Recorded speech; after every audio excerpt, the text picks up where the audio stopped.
First ever factory outlet Mukunda jewellery KPHB Kothapet Khammam Somajiguda Hanamkonda.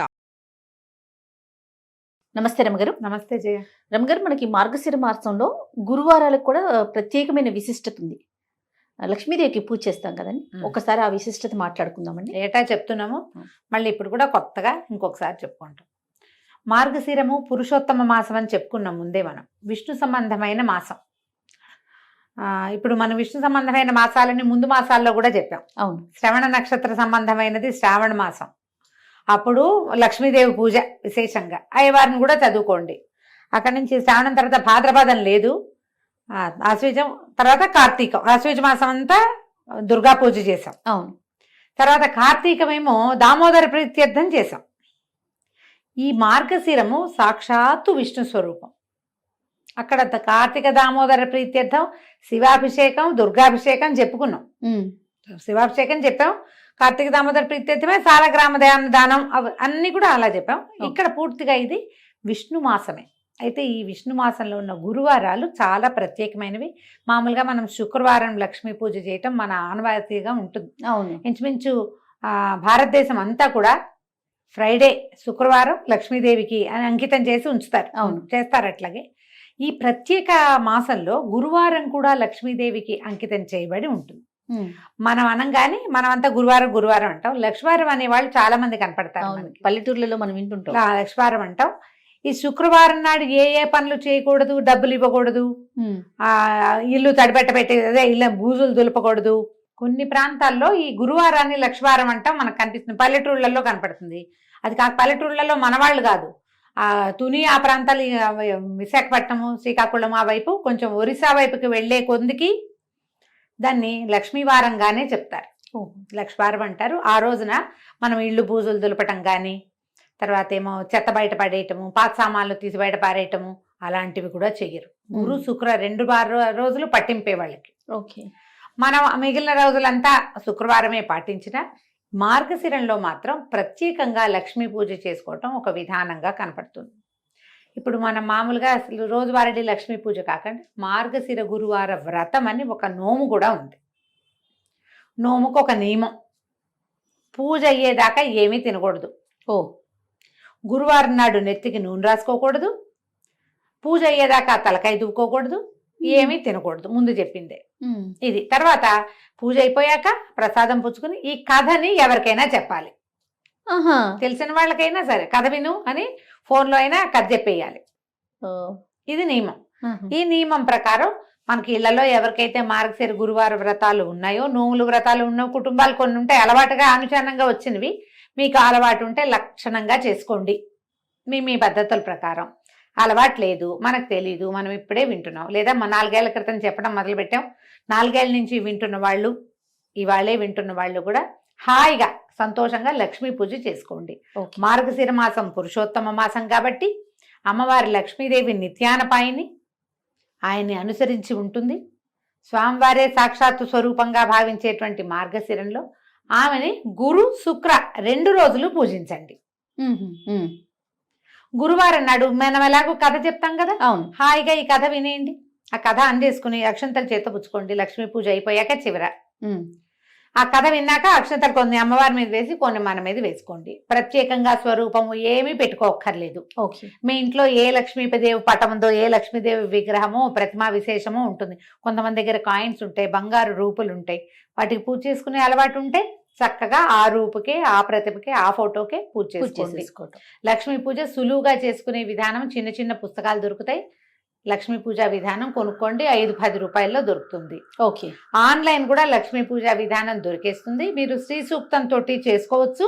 మామూలుగా షోడశోపచారాల పూజకి కూడా చిన్న చిన్న పుస్తకాలు అవైలబుల్గా ఉంటాయి. అవి చూసుకుని చక్కగా చేసేసుకోండి. పూజ చేసుకోవటం 5 వారాలు 4 వారాలు వస్తాయి. ఈ సంవత్సరం 4 గురువారాలు ఉన్నాయి. ఎందుకంటే డిసెంబర్ 2 నుంచి మనకి మార్గశిర మాసం మొదలైంది. పోలిపాడ్యం చేసుకున్నాం కదా, అంటే ఈ నెల 4 గురువారాలు ఉన్నాయి. 4 గురువారాలు వచ్చినాయి. మార్గశిర గురువారాలు 4. ఒక సంవత్సరం 5 వస్తాయి. అవును. 5 వచ్చినప్పుడు 5 రకంగా చేసుకుంటాం. 4 వస్తే ఇక 4 రకంగా. ప్రతి వారము ఒక్కొక్క నివేదన చేసే విధానం వ్రతస్థులకి, ఎవరైతే మార్గశిర గురువార వ్రతం ఉందో వాళ్ళకి, మనలాంటి వాళ్ళకి ఆ హడావిడి ఏం లేదు. మామూలుగా చక్కగా పరమాన్నం వండటం, కొంచెం శనగపప్పు వేసి వండుకోండి. మీకు ఓపిక ఉండి చేతొచ్చి శక్తియుక్తులుండి బాగా సేవించాలన్న ఆశ ఉంటే బూరెలు అలాంటివి కూడా చేసుకోవచ్చు. శనగపప్పుతో బూరెలు చేస్తాం కదా, అమ్మవారికి శనగపప్పు ప్రీతి. లక్ష్మికి సంబంధించిన ధాన్యాలలో ఈ పప్పుల్లో ఇది ముఖ్యమైనది శనగపప్పు. మీకు ఎవరు చెప్పారు? ఇలాంటి చొప్పదంటు ప్రశ్నలు వేయకండి దయచేసి. శనగపప్పు ఇలాంటి లక్ష్మీదేవి ప్రశ్నలు కూడా ఎదుర్కొంటున్నారా రమణ? బ్రహ్మాండంగా మీకు ఎవరు చెప్పారు? మీరు వెళ్ళి అడిగారా? ఆవిడ మీ పక్కింట్లో ఉంటుందా? ఇలాంటివి అడుగుతారు. అంటే సనాతనంగా వస్తుంది, మన మనం మనం ముందు తరం వాళ్ళు చేశారు, మనం చేస్తున్నాం, అట్లా చేసుకుంటూ పోతాం కదా. అంతే. దానికి ఒకళ్ళు వచ్చి చెప్తారా? చెప్పాలా? అడుగుతారమ్మా. నువ్వు ఎంత సీరియస్ మ్యాటర్ గురించి మాట్లాడినా దాని మీద ఒక చొప్పదంటూ ప్రశ్న అంటారు, దాన్ని వేస్తూ ఉంటారు. మీకు కావాలంటే మీ పక్కింట్లో లక్ష్మీదేవి ఎవరన్నా ఉంటే కనుక్కోండి. మా పక్కింట్లో ఉంది లక్ష్మీదేవి. మా ముందు ఇళ్లలో ఉంది, చెప్తుంది. మా ముందు తరాల్లో ఉంది మనకి, అందుకని మనకు తెలిసింది. అంతే. శనగపప్పుతో ఏదో ఒక పదార్థం చేసుకోండి. పరమాన్నం చేసుకుని పెట్టుకోవచ్చు అమ్మకి, మీ ఓపిక. నివేదన చేసుకోండి చక్కగా. గురువారం నాడు లక్ష్మీదేవిని పూజించి, శుక్రవారం నాడు ఎలాగో మనం ప్రతి శుక్రవారం పూజ చేసుకునే అలవాటు ఉన్న వాళ్ళు మానేయాలా అని డౌట్ వస్తుంది. మానొద్దు. ఓకే. ఈ నెలలో వారానికి 2 సార్లు లక్ష్మీదేవిని పూజిస్తాం. రోజు లక్ష్మీ పూజ అలవాటు ఉన్న వాళ్ళ సంగతి ఇక మహత్తరంగా ఉంటుంది, వాళ్ళు ఎలాగూ చేసుకుంటారు. శుక్రవారం స్పెషల్తో పాటు గురువారం కూడా స్పెషల్ చేసుకోండి.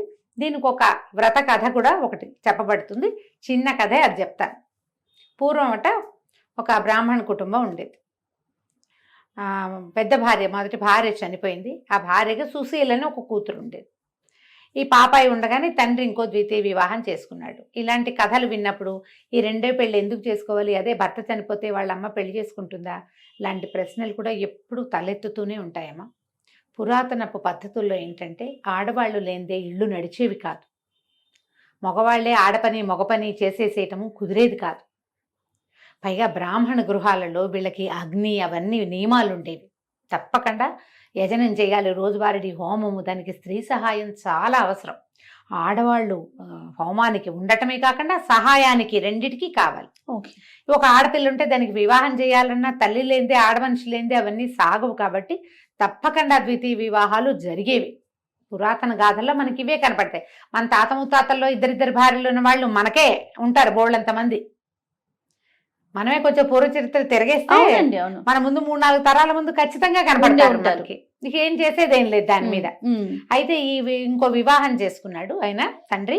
ఈ చిన్నపిల్ల ఒక 4-5 సంవత్సరాల పాప ఉండగా, సుశీలని. అయితే ఆయనకి రెండో భార్యకి కుమారుడు, ఒక పిల్లలు కలిగారు వరుసగా. ఇది సవితల్లి ఆవిడ ఏం చేసింది, మారుటి తల్లి ఈ పిల్లకి చంటి పిల్లల్ని ఎత్తుకోవడానికి అప్పచెప్పేది. పిల్లని ఆడించు, తమ్ముడిని ఆడించు, చెల్లిని ఆడించు అని ఆడించడానికి ఇచ్చి పిల్లలకి, ఈ పెద్ద పిల్లకి కాలక్షేపానికి అంత బెల్లం ముక్క పెట్టేది. సో ఈ బెల్లం ముక్క తీసుకో, తమ్ముడిని ఆడించు కాసేపు అంటే తమ్ముడిని తీసుకుపోయేది పిల్ల. తల్లి వచ్చేసరికి ఒక 5-7 సంవత్సరాలు ఉంది. రెండో ఆవిడ వచ్చేసరికి, ఈ పిల్లాడి పుట్టేసరికి దానికి ఒక 7-8 ఏళ్ళు వచ్చినాయి. పిల్లల్ని చంకనేసుకుంటారు 7-8 ఏళ్ల పిల్లలు. అయితే పక్క ఇళ్ల వాళ్ళందరూ మార్గశిర గురువారం నోవులు చేసుకుంటున్నారట. చక్కగా కుందర బొమ్మలాగా ఉండి పిల్లల్ని ఎత్తుకుని తిరిగే ఈ పిల్లని చూసి వాళ్ళు అన్నారు, వసే రావే నువ్వు కూడా నోవు నోచుకుందు కానీ అని పిలిచారు. పిలిస్తే వాళ్ళ ఇంట్లో నోవు ఆ మంత్రాలు అవి వింటుంటే పిల్లకి సంతోషంగా అనిపించింది. ఏం చేసిందట, తమ్ముడు పక్కన కూర్చోబెట్టి వాకిట్లో ఉన్న బంకమట్టి తీసి చక్కగా చిన్న ఉండలాగా చేసి లక్ష్మీదేవిలాగా తయారు చేసుకుంది. తన కోసం ఒక ప్రతిమ. అక్కడికి పువ్వులు కావాలి పూజకి.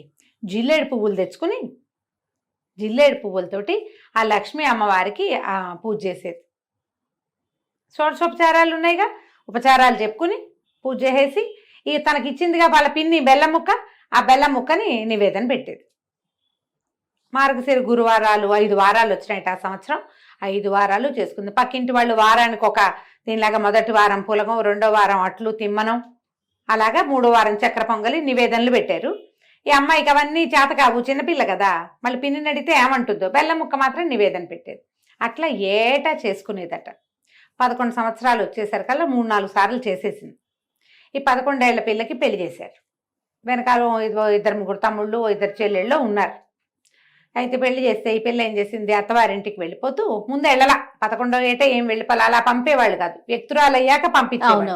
తర్వాత కూడా కొన్నాళ్ళు ఇక్కడే పూజ చేసుకునేది. అమ్మా నాన్న శుభ్రంగా ఉండేవాళ్ళు, చక్కగా పిల్లలు కలిగారు, ఇల్లు వాకిళ్ళ లక్షణంగా బాగుండేవి. పిల్ల వ్యక్తురాలు అయిన తర్వాత ముహూర్తం చూసుకుని అత్తవారు వచ్చి అమ్మాయిని కాపురానికి తీసుకుపోయారు. అడ్డుకి తీరిపోయాక తీసుకెళ్తే వెళ్తూ వెళ్తూ ఈ అమ్మాయి ఏం చేసింది, తను పూజ చేసిన ఆ బంకమట్టి లక్ష్మీదేవి ఉంది కదా, లక్ష్మీదేవి ప్రతిమ, మృణ్మయ ప్రతిమ, అది తీసుకుని వెళ్ళిపోయింది. తీసుకెళ్ళిపోయాక అత్తవారు కొంచెం పర్వాలేదు బాగానే ఉండేవాళ్ళు. ఈ అమ్మాయి వెళ్ళేసరికి వాళ్ళకి ఇప్పటి ముప్పటిగా పాలు పొంగినట్టు సిరులు పొంగిపోయినాయి వాళ్ళ ఇంట్లో. చక్కగా ఏటా నోవులు చేసుకునేది లక్షణంగా. అంతకుముందు ఇక్కడ ఉంటే బెల్లం ముక్కలు అవి పెట్టేది. అక్కడ అత్తవారింటికి వెళ్ళాక దాని సొంత ఇల్లు సొంత ప్రపంచంగా చక్కగా వారానికి ఒక నివేదన చొప్పున చేసుకుని లక్షణంగా వ్రతం చేసుకుని అందరినీ పిలిచి తాంబూలాలు వాయనాలు ఇచ్చి లక్ష్మీదేవికి సంతోషం ప్రీతికరంగా ఉండే పనులన్నీ చేసేది.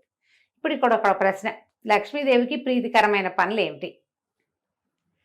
మొదటిది ఇల్లు శుభ్రంగా ఉంచుకోవటం, ఆడవాళ్ళు గయ్యాళిగా ఉండకపోవటం. గయ్యాళి ఆడవాళ్ళకి సిరి నిలవదు. మనం ఇప్పుడు వెంటనే మనకు ఒక లిస్ట్ వస్తుంది, అబ్బో మా వాళ్ళు గయ్యాలి వీళ్ళు గయ్యాలి వాళ్ళ దగ్గర బోల్ డబ్బులు ఉన్నాయి. సిరి అంటే డబ్బు ఒకటే కాదమ్మా, అన్ని చాలా ఉన్నాయి. సౌభాగ్యం, భర్తలతోటి ఆనురూప్యం, వాళ్ళతోటి ఒక కలిసి ఉండటం, సంతానము, ఆరోగ్యం, నలుగురిలోను పెంపు, ఘనత, ఇవన్నీ కదా ఐశ్వర్యం అంటే. చక్కగా ఉండేది. ఈ ఇష్టం వీటితో పాటుగా ఇల్లు శుభ్రంగా ఉంచుకోవటం, ఇవన్నీ కూడా వచ్చిన వాళ్ళని అతిథి అభ్యాగతులను సేవించడం లక్ష్మీదేవికి ఇష్టం.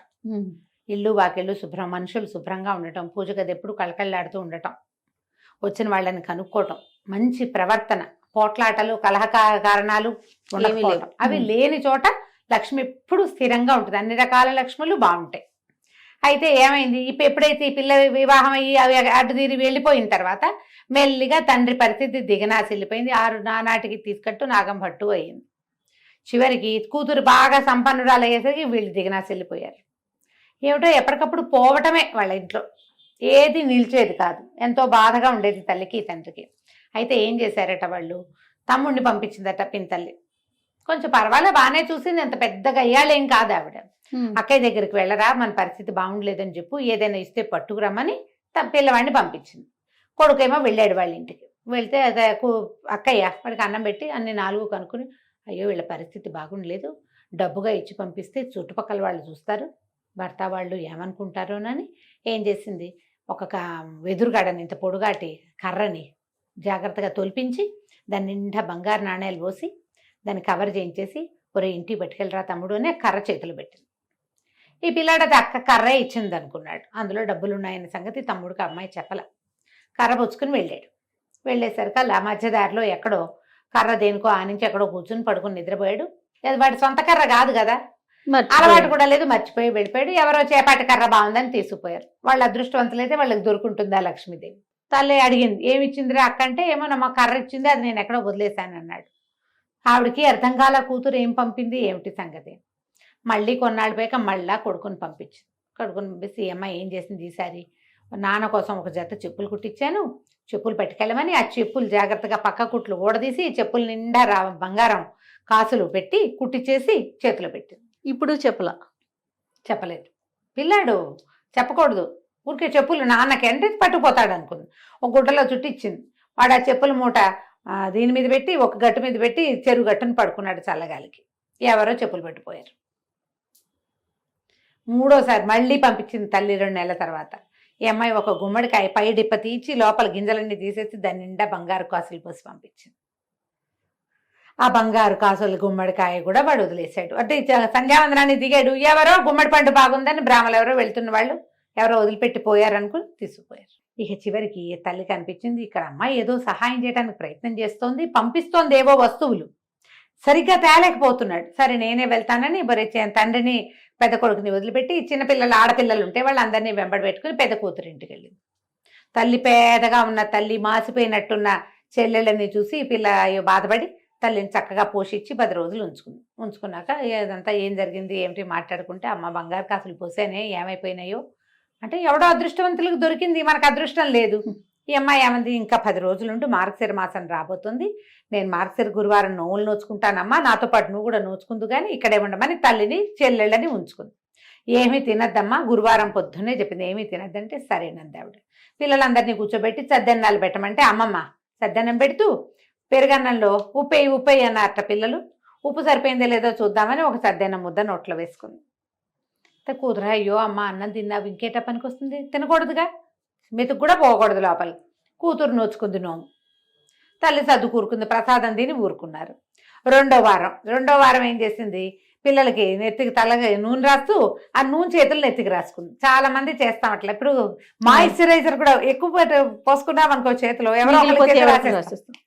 ఆ నెత్తికి రాసుకునేసరికి నూనె రాసుకోకూడదు, అసలు నూనె రాసి తలంటి చేయకూడదు గురువారం నాడు. మామూలుగానే పనికిరాదు, ఇప్పుడు అస్సలు పనికిరాదు, పూజకు పనికిరాదు, నోముకు అడ్డంకి. 2వ వారము పోయింది. 3వ వారం కూతురు ఏం చేసింది, అమ్మ ఇట కాదు, నువ్వు పని చెయ్యి, నేను గొయ్యి తీసి గోతులో కప్పెడతాను, నిన్ను గోతులోనే కూర్చో, బయటికి రావద్దు. తర్వాత పూజ పనంతా తెముల్చుకుని పూజకు ఏర్పాట్లు అయ్యాక నేను లేవదీస్తాను, అప్పుడు నీళ్లు పోసుకుని పూజలో కూర్చుందు. కానీ నీ తల్లిని ఒక దేనికోసమో తీసిన గోతిలో కూర్చోబెట్టి పైన ఒక చిన్న పల్చటి చెక్క ఒకటి అడ్డం పెట్టి అమ్మాయి పని చేసుకుంటుంది. ఈ పిల్లలు ఏం చేశారు, 5-6 ఆడపిల్లలు, అమ్మాయికి పిల్లలు ఉన్నారు, పిల్లల్ని తెచ్చింది కదా ఈవిడ కూడా. పిల్లలు ఆడుకుంటూ అరటిపళ్ళు తిని తొక్కలు పడేశారు.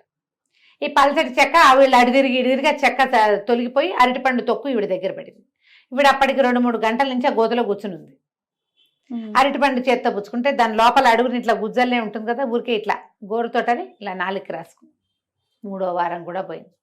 అమ్మ ఏమి తినలేదు కదే అని అడిగితే, కాదే అరటిపండు తొక్కలో లోపల గుజ్జు నోట్లో వేసుకున్నానమ్మా అనేసరికి పనికిరాలి. ఇక 4వ వారం అమ్మ ఏం చేసిందిట కాదని తల్లిని పొద్దున్న లేవగానే ఆవిడ తన చెంగుగా ఆవిడ చేయి కట్టేసుకుని, నువ్వు నాతోటే ఉండు, నువ్వు ఇంకేం పని చేయదు, నా వెనకాలే ఉండని తల్లితోటే అటు ఇటు తిరిగి మొత్తానికి సరిగ్గా పూజ జరిగే వేళకి స్నానం చేయించి కూర్చోబెట్టింది.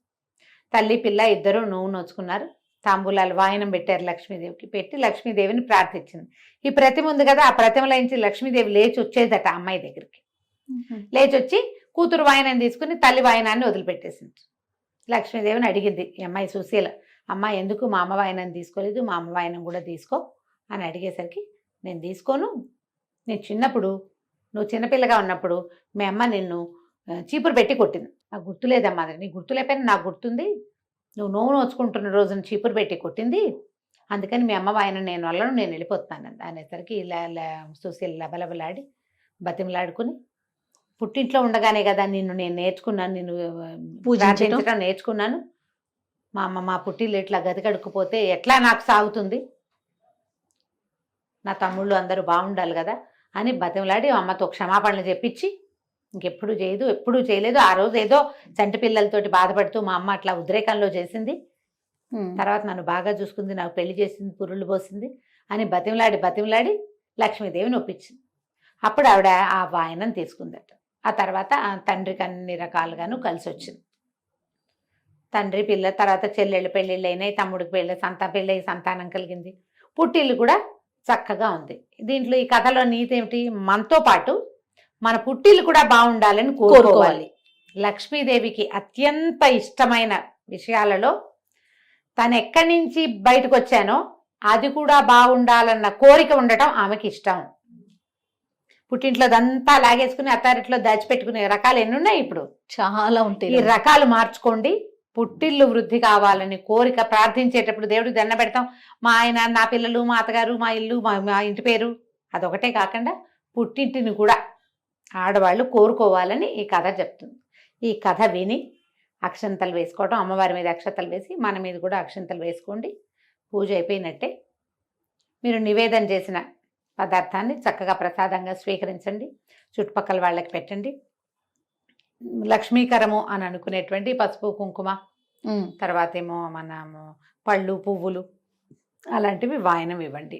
ఓకే. ఒకవేళ మీరు నోముగా చేసుకుంటే మీ ఇంట్లో ఏ రకమైన విధానం ఉందో ఆ విధానాన్ని చక్కగా పాటించుకోవచ్చు. కొత్తవి మొదలు పెట్టుకోవద్దు, నోముగా చేసుకోకండి, పూజగా చేసుకోండి. ఓకే. ఈ నోములు ఏంటంటే అత్తవారిళ్లలో ఉంటే చేసుకోవాలమ్మా, అత్తారింట్లో లేనివి కొత్త మొదలు పెడితే మీకు భయం వేస్తుంది. లేదా మీరు ఇంకొకటి చెప్తా, ఇందులో మీకు చాలా ఉంది మనసు, ఇలా నన్ను యూట్యూబ్ అక్కయ్యల్ని ఫాలో అవ్వకుండా ఎవరైనా మీ కజిన్స్ బాగా క్లోజ్ ఫ్రెండ్స్ ఇది చేసుకుంటారనుకోండి, వారితోటి ఒకసారి వారితో దగ్గరుండి చేయించుకుని వారిని ఫాలో అవుతూ చేసుకోండి. ఒకవేళ మీకు ఆస్తుండి మనసు ఉంటే గనక కావాలంటే ఇలా చేసుకోవచ్చు. కానీ ఇలా పై వాళ్ళు ఎవరో చెప్తే కాదు, కంటితో చూసి నేర్చుకుని చేసుకోండి. తప్పకుండా. నమస్తే. నమస్తే జీ.